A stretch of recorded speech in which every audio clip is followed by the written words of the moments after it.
7 things every successful man needs to hear if you want a successful life and marriage. This is a really important one, and it's a post that I put up on Instagram a number of weeks ago, and it just still keeps getting notifications and comments. So I thought, why not put it here on the YouTube channel for everyone to listen to, and maybe you'll take away 1 or 2 things that is going to improve your life and, more importantly, your marriage, right? I think the marriage is something that so many men experience a breakdown in that doesn't get spoken about enough. And I know firsthand with the men that I work with and have worked with in workshops over the years, marriage is a really important part. They say one of the most important decisions, if not the most important decision you'll ever make in your life, is who you choose to spend the rest of your life with, because that will determine the quality of your life. I want to give you 7 things that I believe will improve that.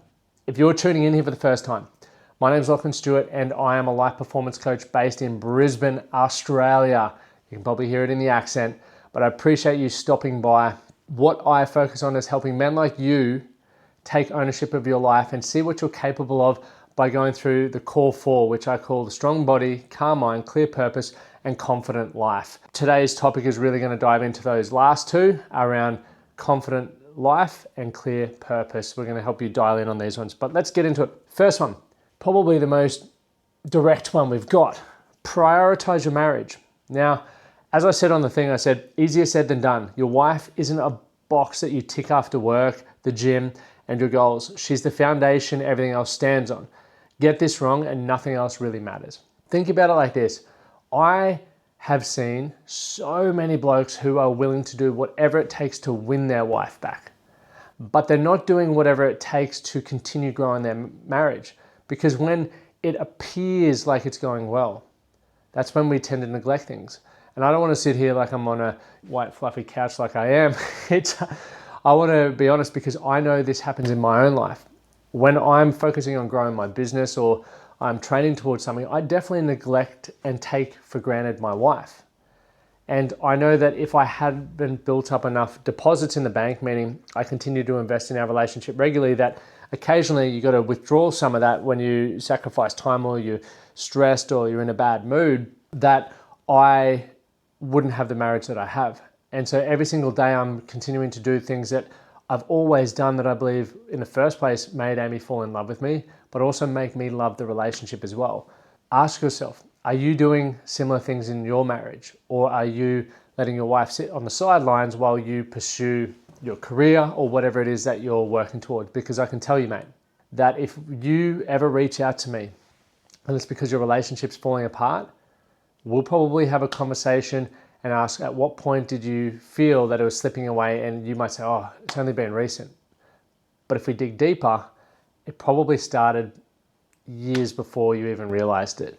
It just got to the boiling pot where the water flew over the top of the kettle and she's all over. So I don't want that for you. So make sure you prioritize it, not only in time, but energy. Don't spend all your energy throughout the day at work and then come home and give your wife the low energy version of you, because you know so well, I'm hoping you know, if you don't, this may be news to you, but you get to create your energy, right?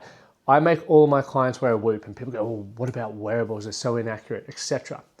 The reason why we use a wearable is you get enough data that we can go, hey, your sleep is really going to impact your mood, right? If we don't get some rhythm there, if we don't get enough volume, you're going to be dragging your ass through the day. And your phone, for example, you plug your phone in every day, you hope that it gets to 100% by the morning because you know throughout the day it's going to drain. What happens if your phone is only getting charged to 50%? Well, if you want to keep using it, you have to find a way to charge it.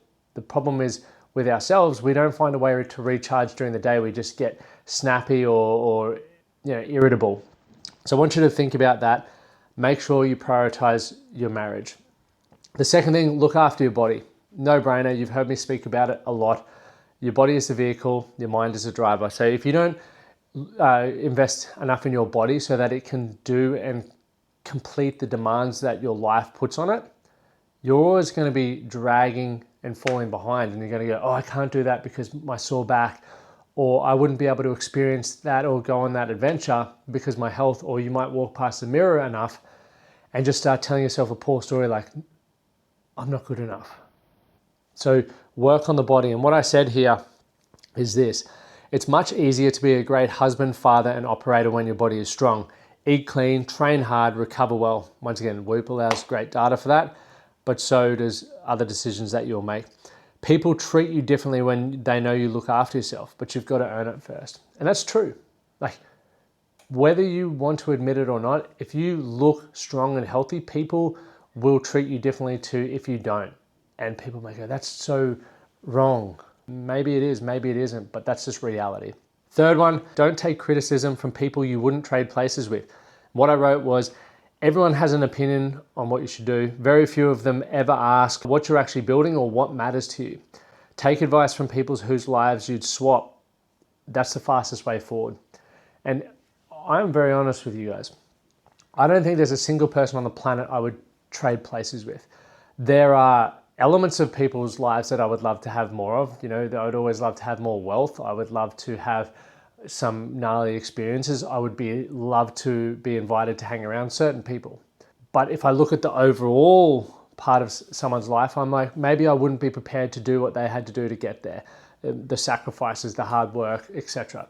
And that's what we need to think about, is the consequences of our decisions and actions. So when people are giving me feedback and advice, and there's a lot of people who chime in, there are people that I respect their opinion and I appreciate their opinion, and they're the ones that I choose what my next steps will be from that. I definitely still from time to time take on board other people's opinions. Some people bashing me on social media, or otherwise people just pointing out things. So I think it's always good to have your ear to the ground, but when you're making a big decision in your life, you should really be clear on who you want to take criticism from, because generally people who are more successful than you are never going to belittle you. Fourth one, learn a high value skill. Money isn't the point, but what money buys you is time with your family, freedom to choose, the ability to say yes to things that matter, not to the things that don't. Get world class in one thing and everything else can compound from that. Quick little story. When I first started in business, I started in network marketing, and I watched all these successful people living awesome lives. You know, they showed it on social media. That's what drew me to it initially, because I wanted that. When I decided, hey, how do I get around those people? Because I knew proximity and being around the right people would help me fast track my success. I said, well, my goal is to be a millionaire. So I want to get around millionaires. How do I get around them? They didn't want to spend too much time with myself because I didn't offer any value. And it's not that they were better or worse than me. It's always just a value exchange. When you hang out with people, you always want to spend more time with the people who make you feel valued, seen, and heard, and add value to your life in whatever that looks like. But then when there's people who don't, you're probably not going to spend time around them. And in terms of a business relationship, the value does come through skills. It's like, well, what can this person add to my life that I don't already get from the people that I spend time with, or the mentors and colleagues that I have in my life? And that's where it's important to really dial in on that high value skill so that you stand out. One thing that I did, I learned sales, I learned marketing, I learned to just be a better person, and I built the Man That Can project. That eventually put me on the radar to have other highly successful men reach out to me and ask more about how I could help them in their own lives.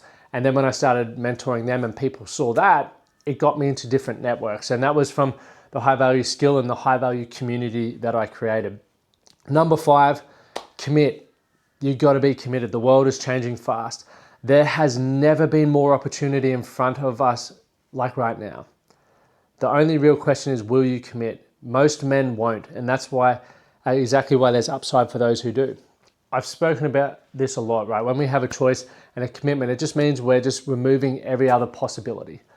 If you want to make money, if you want to save your marriage, or if you just want to have a great marriage, be a great father, experience great things, you got to go all in. The reason I was able to pull off the 58 to 58, and not just physically, but the logistics, getting sponsors together, getting an audience to follow, was because I committed.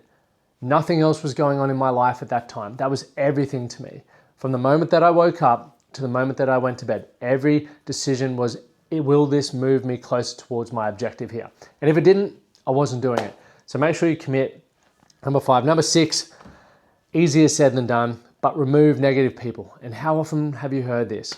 An easy thing to do is just audit your social circle, the people that you spend your time around. Do they make you feel better? Do they empower you? And do they challenge you to hold higher standards? And are they fun to be around? If they don't, it's probably worth looking, and I hate that I say probably, it's worthwhile looking at distancing yourself from them or completely removing yourself from them.